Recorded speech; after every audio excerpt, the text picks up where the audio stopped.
Hey family, I'm back once again. This is Brother Prodigy. Today's date is July the 27th, 2014. And really haven't did an upload in a long time because usually my uploads, they, when they're ready to be done, I really do them. I don't feel like I should really force any uploads. I just let the spiritual realm work through me, and whatever is polarizing to me is what really I talk about. So I apologize for not uploading an installment in so long, but I believe that you really can't rush it. You really can't force it. It has to be organic. It has to come natural. And this installment is titled We Are God, or each and every one of us is a God. Okay? And it's just that. We are God, we are gods. We just become slaves to our own reality creations because we do and have the capability to not just create, but also to enslave ourselves under our own reality creations. We become slaves to our own reality creations due to our ignorance of our own divinity. And no public school, or private school for that matter, which is still public, teaches you that you are God. Speaking specifically to us African Americans. Okay? Now, this is the big mystery, that we are gods, that I am God. This is the big mystery. This is the big mystery of the ages that this matrix is trying to keep from you and from me by way of corporatized religion and its corresponding dogmas. Religion has long been a manifested tool designed to pacify the masses of society under the auspices of morality and etiquette. When you look at the matrix, the regulations by way of the agents that govern this matrix, they cannot and will not permit you to exercise godhood. They will not and cannot permit you to exercise godhood. Or let me say that in a different way. This matrix cannot and will not reveal to you that in all actuality you are God, slightly manifested. You have to find that out on your own, and not only that, but you have to be the one to essentially walk through the door. You have to be the one to actually walk through the door. Nobody can walk through it for you. And because whether you stand up and lay rightful claim to your sovereignty or not, your actions will be the evidence that testifies for or against you. Your actions will be the evidence, and they are the evidence that testify for or against you. And I'm not specifically talking about some mythical figure who sits on a cloud somewhere, because oftentimes we get these personifications of what God is supposed to look like, what he's supposed to be. I'm not talking about the mythical image of a goddess figure promoted to us by corporatized religion. I'm talking about the reality of cause and effect, and how it's interwoven or intertwined within evolution. You are the author and director of your own life story as you evolve or devolve, consequently, in consciousness. Okay? So one thing that is essential, one thing that is essentially true, is that cause and effect is interwoven and intertwined within evolution. And as evolution, as positive evolution always tends toward the betterment of a species, even though it's not fun, or even though it might seem chaotic, evolution generally works itself out as bringing the specific species in question to an elevated level of consciousness and evolution by way of cause and effect processes.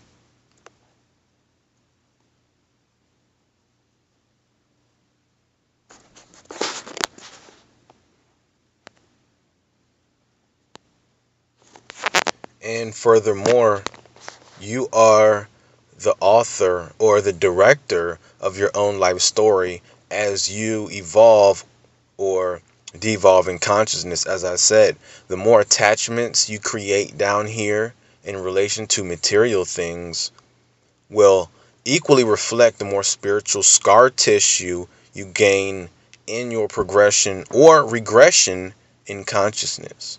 And let me explain what I mean when I speak of consciousness, because this word is tossed around so much that it can become rather obscure. Consciousness is a closed loop system, like a smoke ring, for example, that rotates within itself while simultaneously moving through what we perceive to be space and time. And as this smoke ring loses energy, it dissipates, and the energy that it once held is dispersed. Consciousness is reflected in the ability to know thyself, and the more or the higher self is revealed, the more consciousness is reflected. So the more self is revealed, the more consciousness is reflected, okay, in that revelation.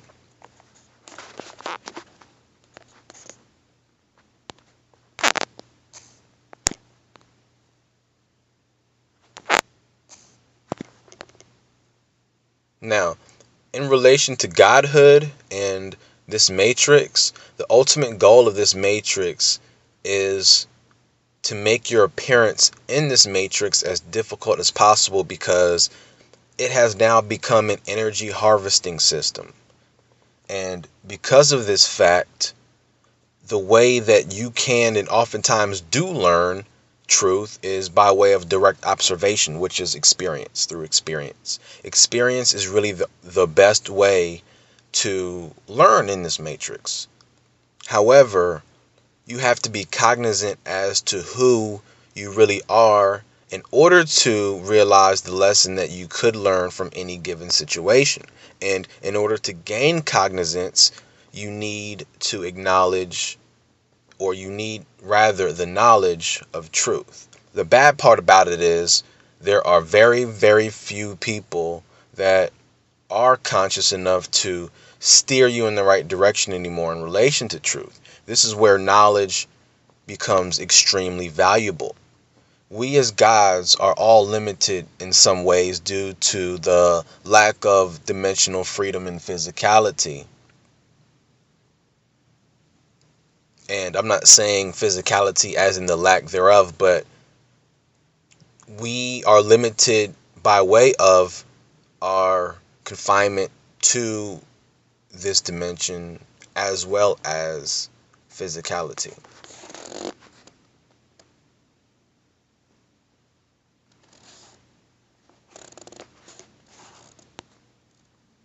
And a popular legal maxim is that ignorance of the law does not excuse you from responsibility, nor does it excuse you from potential liability.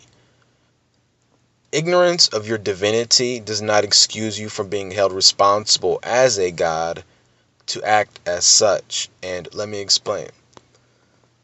We have the capacity to act as generators in the sense that we are able to create from music, art, human life, etc. We also have the capacity to act in an operating capacity, in the sense that we can operate and control our creations, such as cars, planes, and every single day we operate a vehicle called a body that is made up of sheer earthly elements and materials. And lastly, we have the capacity to destroy. We have the capacity to destroy. This is oftentimes considered the ugly side of God, okay? Having the ability to destroy. But let me tell you something. Destruction isn't a bad thing unless it directly impedes spiritual evolution of yourself or others. But yes, a God does have the right to destroy as a sovereign entity. However, an entity who is not sovereign does not and cannot have a sovereign right to destroy all that which he or she chooses. A being who does not possess the capacity to rightfully destroy is not a god, but a servant, a slave, solely based upon their own ignorance or lack of willingness to assume their rightful position as a god. Okay? To be a slave is to willfully relinquish your position as a god, abandoning your powers in exchange for whatever you declare to be more valuable. Okay? A servant, a slave, is a demoted entity. Okay? Now, this brings me to a question that I commonly hear, and that is, if we are gods, right, why do we seem so helpless? Why do we seem so powerless? Why do the rulers of this matrix seem so powerful in comparison to us?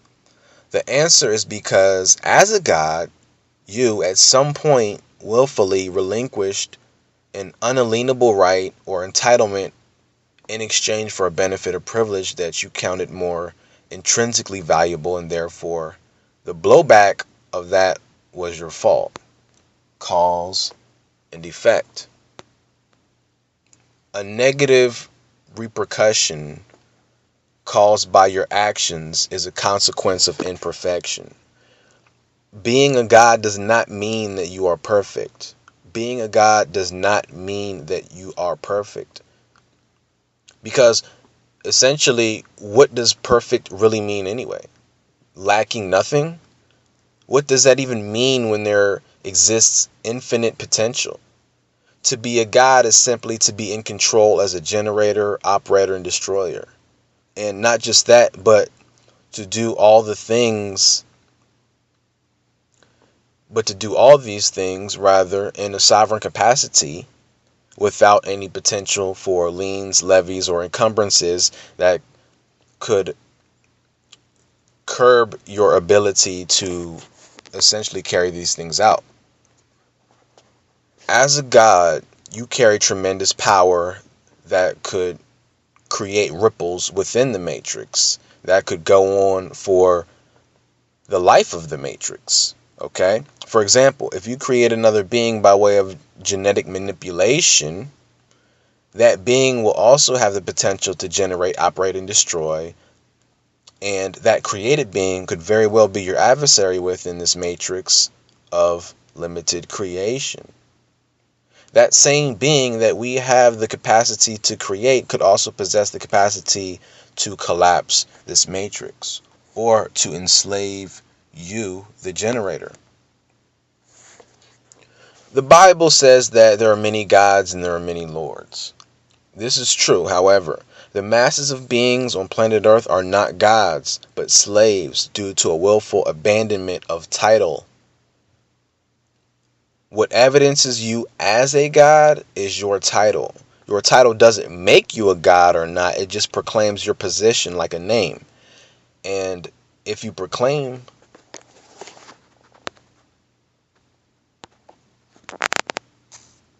to be a god, but your life does not reflect generation, operation, and destruction in a sovereign capacity, you are a hypocrite and a liar, and the truth is not in you.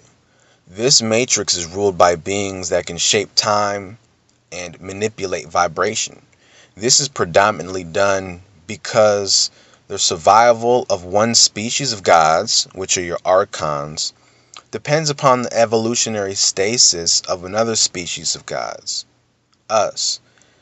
This is done by way of workers, humans, which are your agents, who are used as proxies or go-betweens to, or that labor in order to stop the spiritual evolution of the species of gods closest to escaping the matrix of illusion into truth and reality. Now, who are these workers? These workers are a specific group of humans who promote conflict and instability. They promote war and famine. They promote colonialization as well as imperialism. Their job is to keep the inhabitants of this prison, which is now Earth, addicted to materialism. The physical body was one way of limiting expression. Okay? Dependency upon material things was another way of getting the gods to leave their post. This is how it works. If you wish to usurp the throne, this is how it works. You give the gods a choice, okay? Offer them what seems to be an easy life by offering to generate for them, and after a while, they'll get used to someone else generating for them and eventually lose the ability to generate. At this point, they are no longer gods, okay? You allow them to still retain elemental operating duties, but not enough to empower them to reclaim their divinity. Lastly, their right to destruction is limited predominantly by way of fear of loss.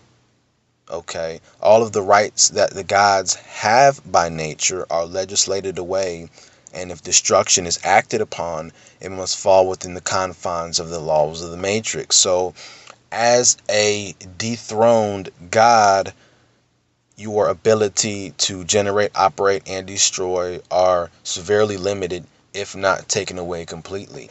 And the threat of loss, the threat of incarceration, confinement, in which we're already confined, is enough to keep the gods in purgatory in line with the laws of the matrix. When you look at the ability to commit abortion, suicide, murder, etc., it's taken away by the state or frowned upon or demonized by corporate religion in order for the agents of this matrix to maintain control over the simulation. Okay, because control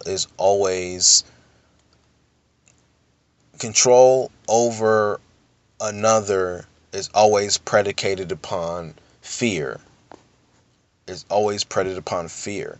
If the people are stripped from this fear, then they naturally develop power and authority, which ultimately leads to sovereignty. Okay, when you look at laws against abortion, suicide, murder, they have nothing to do with the overall well-being of the masses of society, because they really don't care. They really don't care.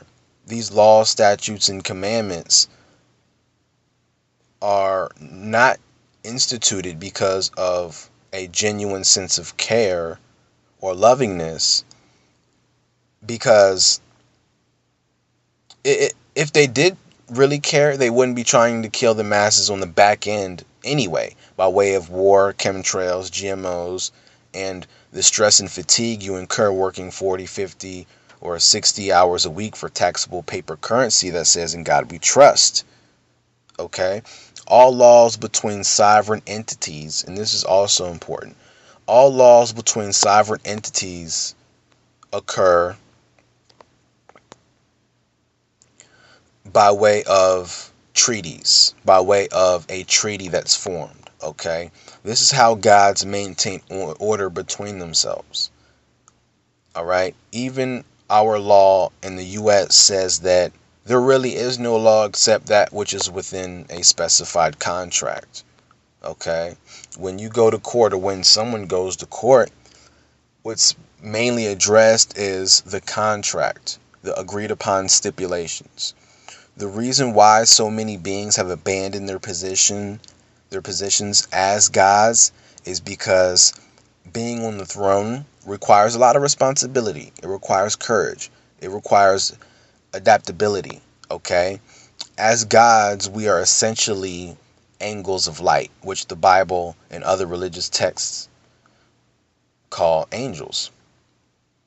These angles of light are unique. Okay? These angles of light are unique. And they're unique. They're as unique as snowflakes, and even more so. And we're essentially thought forms that budded off of the divine mother. And in our quest towards evolution and self-preservation, which is inherent within all true conscious beings, a treaty was formed.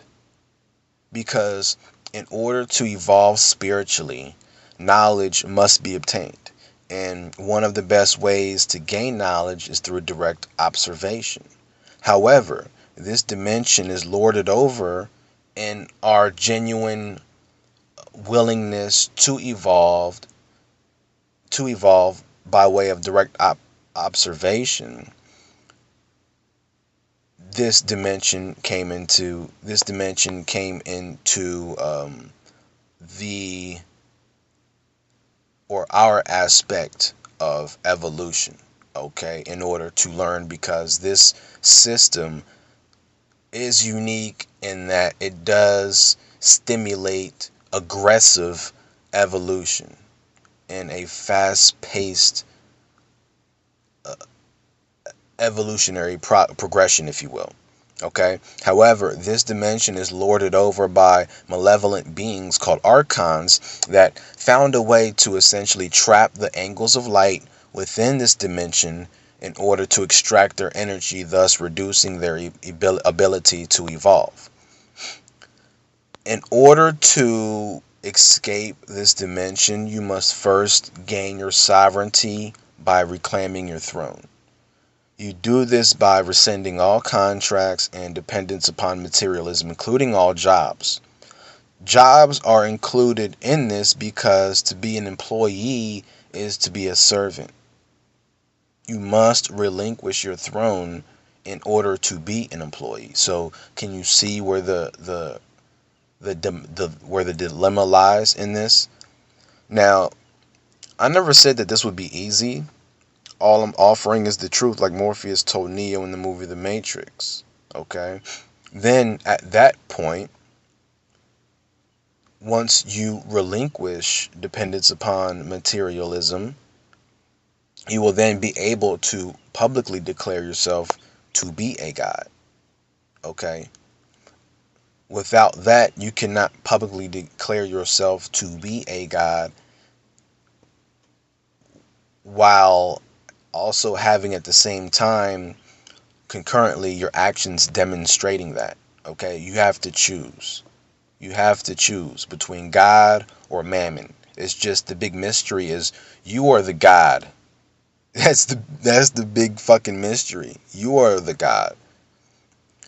Now, the statute of limitations is currently 7 years. So for most people, this will have to be done over a period of a minimum of 7 years of utterly no contracts, contacts, or obligations with the Matrix. Now, this seems to me to be enough to nullify reincarnation and stimulate the process of spiritual evolution that was put on hold pretty much since you were born. And it was after you were born that these contracts really attached you and plugged you in to this matrix. And at this point, you would have rightfully reclaimed your godhood. After these specifications, you will have rightly reclaimed your godhood and your sovereignty. So even if you elect to commit suicide, you could do so if you wish by really determining that you've reached the apex of useful spiritual fruit that this dimension has to offer at this current point of your incarnation. Or you can choose to reincarnate at a later time if you so choose. But let me just say this, because this I've never never really heard this talked about and really explained. You know, I'm pretty much the first one who really is coming out and saying that when you look at suicide isn't a bad thing. Suicide isn't contrary to popular belief, suicide isn't negative. It's only negative if you do not have the right or the title to destruction. If you do reclaim your sovereignty, if you do reclaim your godhood, then suicide, there is nothing wrong with suicide if you so choose. If you choose that you have reached the limit or the ceiling for gaining knowledge and spiritual evolution, like excuse me. For example, the elderly. If the elderly are, as we age, we get more and more senile. We develop various ailments and sicknesses and diseases. So once that process of learning and evolution really stops, then there is nothing wrong with suicide. There's nothing wrong with that, because remember, the ultimate objective of this matrix for us that we can extract from this prison, is knowledge of self and positive evolution. Okay, because remember, the body is just a physical vehicle that your consciousness is using for the moment to navigate this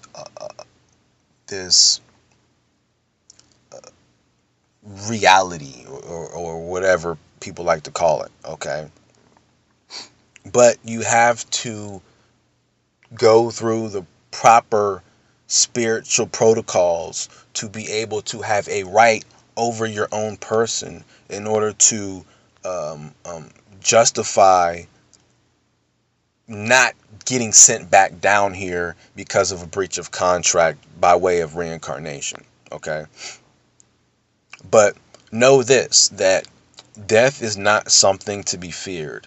It's only feared in this matrix where time and the physical body have been physically constructed by also imperfect gods. Because remember, in the book of Genesis, it also says that there were gods, plural, that created these physical members that we use to navigate reality.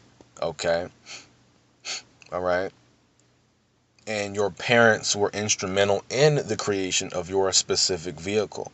Okay? So the true you is not the automatic genetic programming that's running behind the scenes that predisposes you to all kinds of various abnormalities, but the real you is the consciousness that is taking up this body in hopes of furthering its evolution and the gaining of knowledge. Okay, so it's the gods who are also imperfect, that created these bodies which are in this matrix, which is an energy harvesting system. The ways in which we benefit are by way of experience, like I've said. And even if our experiences are largely negative, we can still evolve. Which is the peculiar thing about consciousness.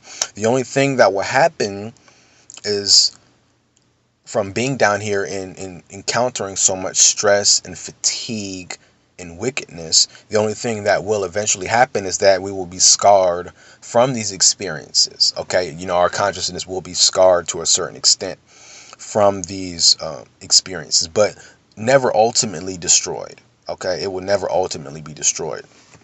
Okay, the ones that were created within the matrix, because you do have beings that are similar in appearance to us, the ones that were created within the matrix, or born inside, so to speak, end here.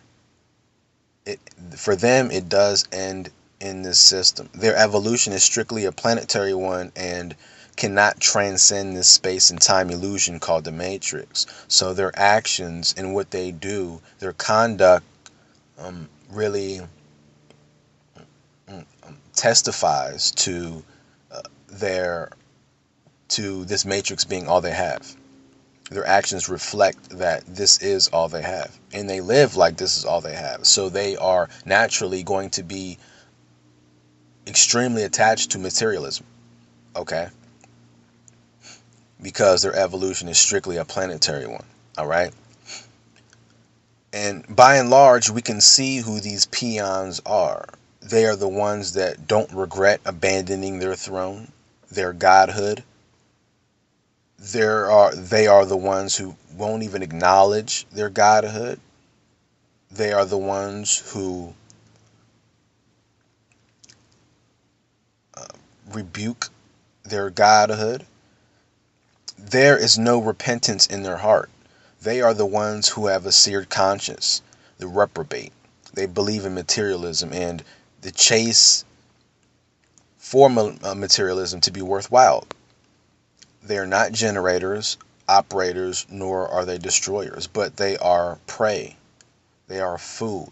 And since they have willfully applied to be prey, they have a right to be eaten.